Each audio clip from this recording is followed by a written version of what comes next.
What's up everyone and welcome back to another video. Today we're going to see how to stream on TikTok using a PC, using also Streamlabs desktop. Firstly, download Streamlabs desktop on your PC if you don't have it already installed. Once it is open, you'll be asked to connect a social media platform. Choose TikTok. You'll be then prompted to log into your TikTok account. Choose your method, and after logging in, TikTok will ask to authorize Streamlabs. Approve the request so Streamlabs can access your account for live streaming. Now, after authorization, one or three things will happen.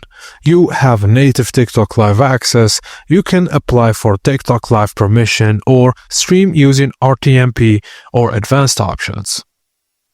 Before going live, customize your stream by adding a title, a gamer tag, and choose your video source. Make sure your microphone and audio levels are working properly.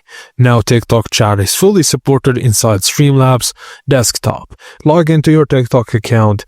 Once you're ready, go live, and now you're live from your PC.